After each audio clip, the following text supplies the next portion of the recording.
OuterOrange.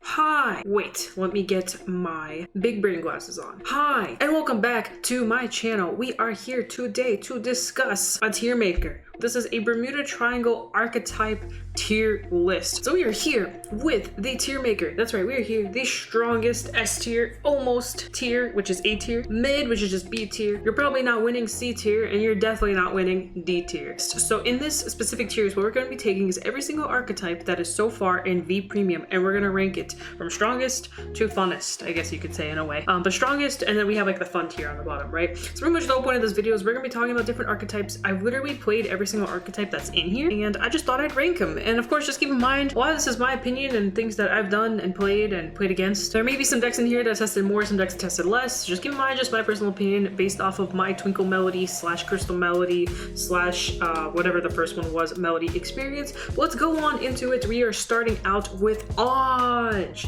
That's right, so Ange, I've been playing a lot of Ange. I think at the moment where with everything going on competitively, I would say she's probably a mid B tier right now. And why is it that I say that? Well, part of the reason is that she's got a lot going for her. It's actually on as a standalone deck. I think the deck's really great with Chou and everything. However, I think it just needs just a tad little more, and I think it's just missing something. A lot of it has to do with the fact that Ange and Top Idol Aqua both require normal units to bounce back, and putting Weaselot in here is kind of painful. And unfortunately, unfortunately for them, or for the Ange decks and like Top Idol Aqua, Weaselot's really dumb, right? So like having Weaselot be able to do stuff, and then you can piggyback off of Weaselot like with some other decks, is really strong. But unfortunately, this deck, if you can't call back the things you Weaselot through, you can kind of have a board of just things you can't use, and then like you have to start using your opponent's board, and it can be kind of bad. However, the deck can win. The deck's pretty strong. You can win with it. You can also lose with it. It's kind of like in a pretty good spot. Unfortunately, it doesn't really have much support either. Like there isn't really like a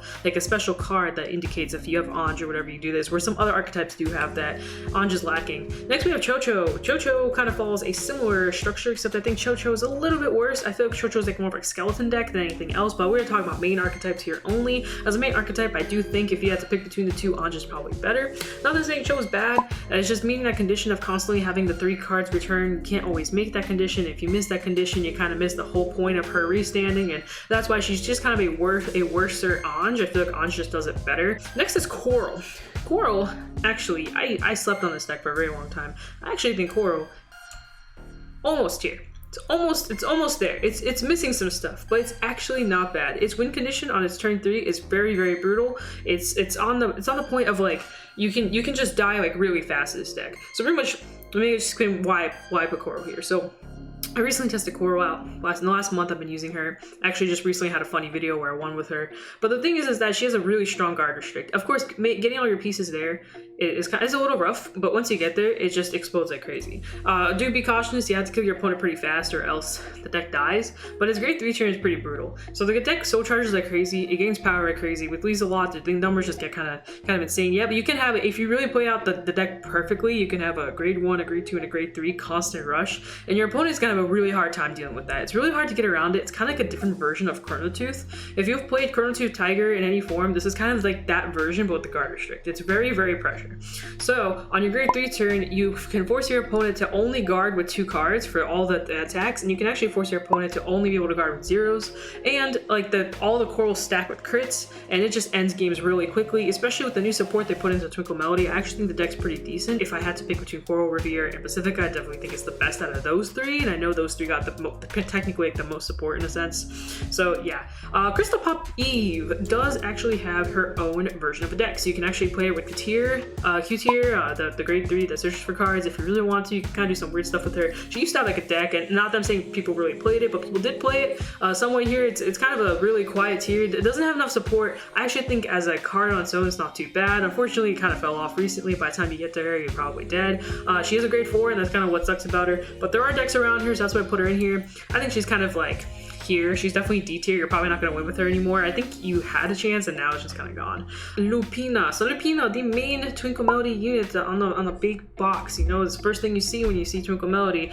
And she's kind of like right here, right? She's like low B tier. So the thing about her is that she enables multi-attacks. However, you have a non-main phase type of thing going on where you're banking on your Soul Blast to get a card that might be useful to you. Her main support is actually pretty nice, but the issue is that her skill is can be kind of high rolly. So her skill is pretty much like, I believe it's Soul Blast 2, like a top 7, take a card out of there and place it on the board, and then you put a force marker on it. Now her grade 1 and grade 2 support, so if they have a force marker on them, they do stuff. However, you can high roll into literally nothing and just kind of have like a dead turn. Whereas the other cards like Coral, Ange, and Chou do not really have that problem as badly. So that's why she's not bad, but she's not like, you know, amazing. I think it'd probably be something like that. Next is Lyriquor. Lyriquor is definitely a fun deck. Lyriquor is a very unique deck, very, very fun deck, by the way. One of my favorite decks to play by far. Lyriquor is a deck that forces your opponent to intercept, and it allows you to intercept as well. So it's a super, super high defense deck. Super awkward though, because it's very, very piece reliant, meaning in getting your lyrical veils. If you don't know what those are, it's pretty much just an order card that states you Soul Blast 2 and a copy of itself along with itself by playing it, and you pretty much can bring cards back from the drop zone. I think that part of it is just amazing. I love that. I love anything with drop zone. You bring cards back from the drop zone, so you never use your hand, and then you choose however many units you want, and everything can intercept. Typically, what you do is you literally choose the entire board on both ends, and what happens is your opponent is forced to intercept, whether they like it or not, whenever you swing with Lyriquor.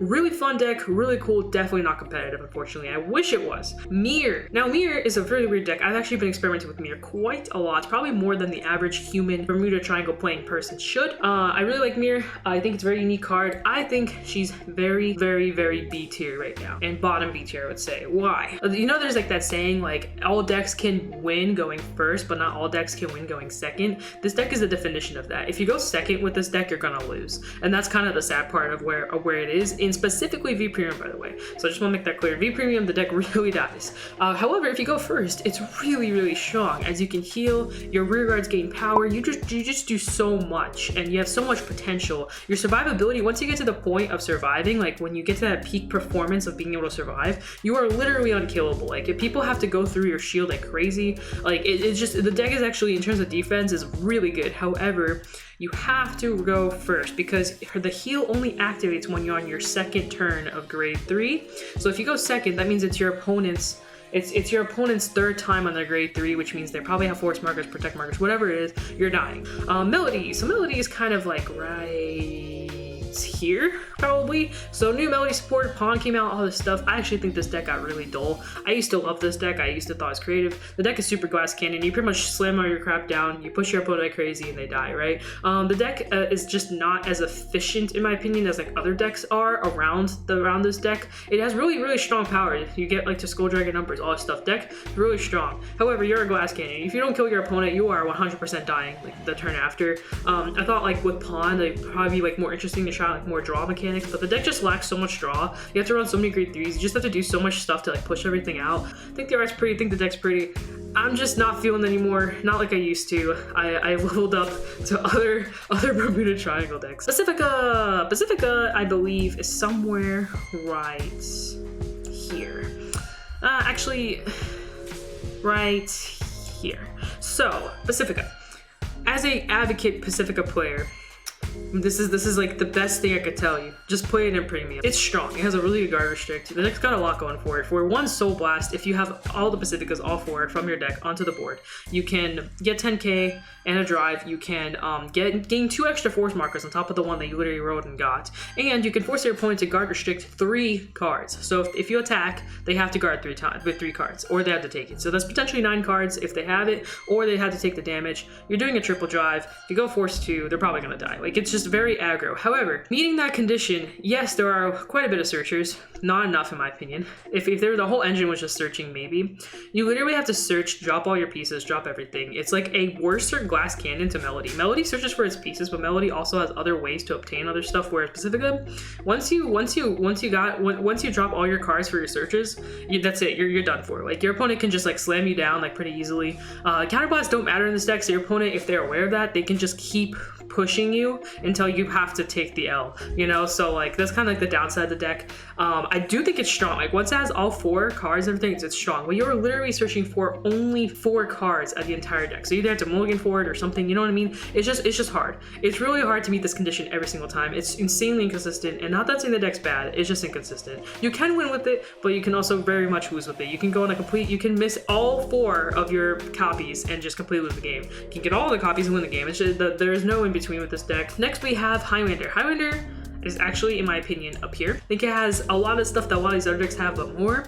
Kind of really pushes you, like it really pushes your opponent. The gamble is really nice. It's not like a bad gamble, it's kind of like a good gamble. You gamble into like really good grade 3s. You pretty much gamble into like all the grade 3s down here, right? You gamble into your Chou, your Lupina, your Ange, the reindeer, into your grade 4s. You gamble into like this really amazing style of play that I actually really enjoy. Good, especially with more stuff we have coming out, with more different triggers coming out. Like this deck just is gonna keep pushing and keep pushing. So I definitely think what they did with reindeer was just really cool. Rivere. Rivere is a deck that I've been trying to make work for like months now, like literally since the errata. I've been trying to make this deck work, and even with the new support, even with the clan selection support, it's still like super mid. It's like right here for me. I would say maybe better than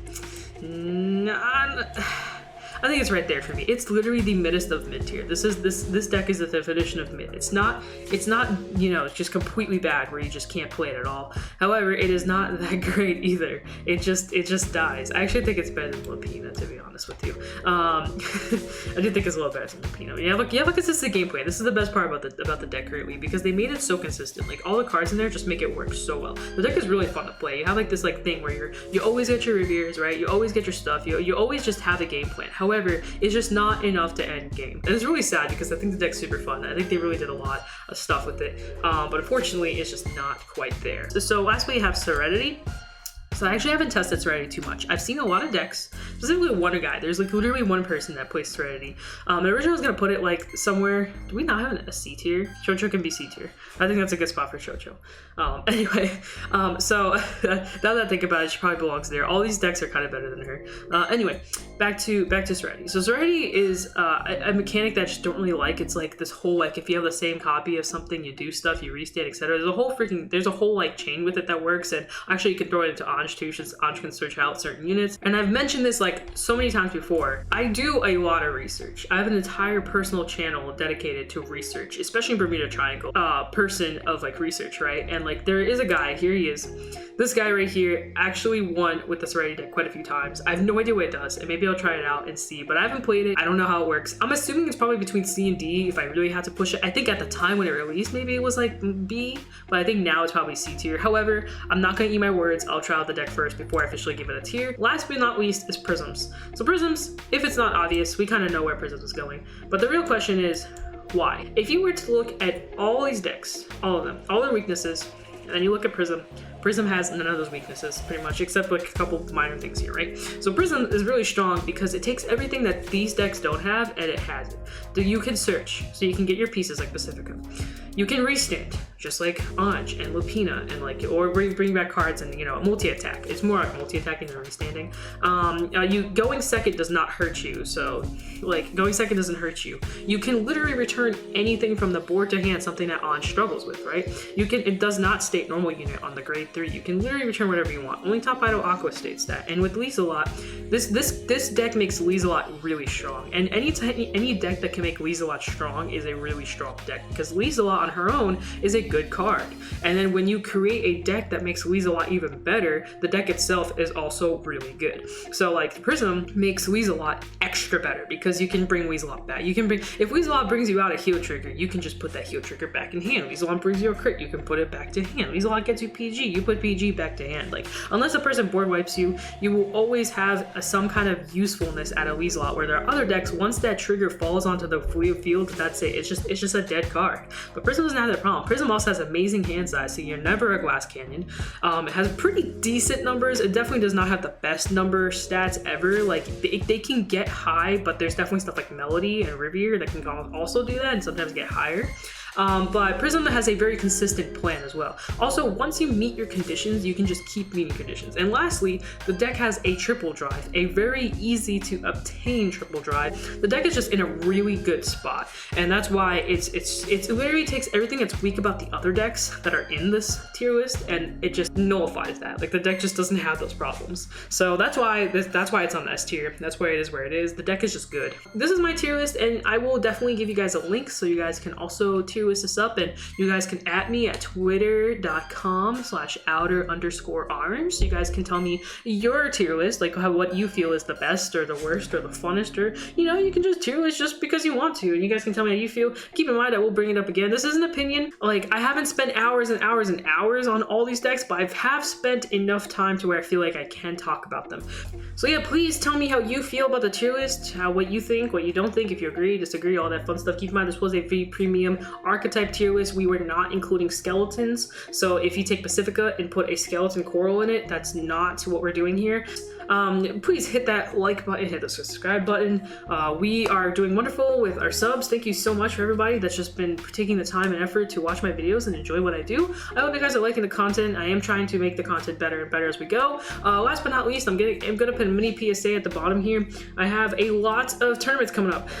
With Springfest, I last made a decision, decided to do all three. I was originally going to do just V premium, and now I'm doing all three. So I am gonna be a little bit busy, and if you see that the upload schedule is just slowing down for a little bit, it's just because I'm literally practicing and training and doing all I can to be the best of the best, or as close to the best as possible. But I am excited to enter Bushiroad Springfest, and I can't wait how it all works out. Please hit that like, the subscribe button, all that fun stuff. Hit it with your Chou. Here's Chou. Take your Chou and just smash that like button, smash the subscribe button, so you can see more of me and my awesomeness and get this channel up and rolling. So on that, guys, peace out, and see you guys next time. Bye.